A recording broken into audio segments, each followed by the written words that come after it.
Operation London Bridge. That's the code name given to the plan in place for the days and weeks after Queen Elizabeth II's passing. The Queen has been sitting on the royal throne since 1952. That's the longest reign of any monarch in British history.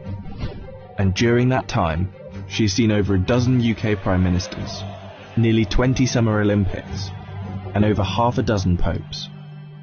The Queen is the cornerstone to the Commonwealth, the patron to almost 600 organisations and charities, and plays a pivotal role in the UK's alliance with many countries. So her passing will bring about a lot of change. Not just for the United Kingdom, but potentially the world.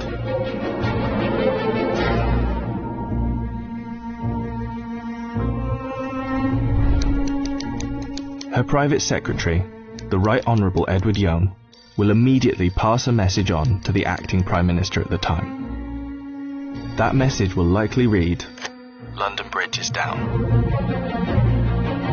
The Prime Minister will then set Operation London Bridge into action.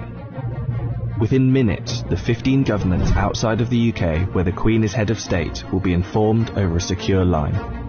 And that will be followed by the other 36 Commonwealth nations and leaders around the world. The gates of Buckingham Palace will then dawn a black-edged notice of the news. At the same time, a newsflash will alert media around the world. Every media outlet is prepared for the news. Every radio station has a network of lights that will flash to indicate a national catastrophe such as this. All BBC shows will stop and proceed to run a feed dedicated to the news. Newsreaders will change into the black suits and clothing that is on hand at all times in the news studio, and the traditional red BBC News branding will turn black. Newspapers, TV channels and radio stations have days of coverage ready to go. On the same day as her death, the Queen's eldest son, Charles, will immediately become king, and it's reported that the stock exchange, businesses and shops across the UK will likely close for the day out of respect.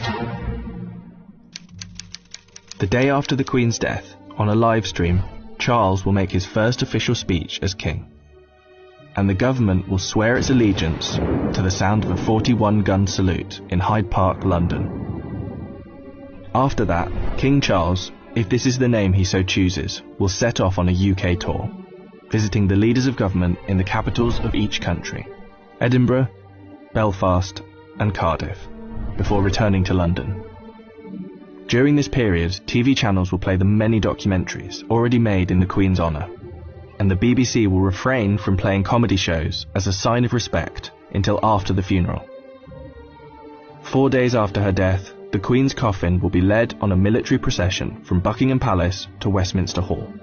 Here she will lie in state over the next 4 days, and after which King Charles, family and dignitaries will pay their respects. Then the doors will open to likely hundreds of thousands of people queued up outside.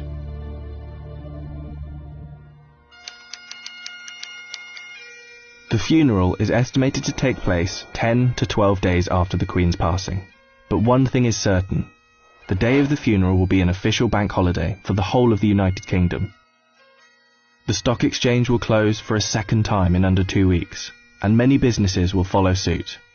At 11 AM sharp, the bells of Big Ben will chime, the country will fall silent, and the coffin will be brought inside Westminster Abbey, where 2,000 specially invited guests will bow their heads in prayer. After the service, the coffin will be taken to Windsor Castle, and then finally to St George's Chapel, where Queen Elizabeth II will likely be laid to rest next to her father, King George VI.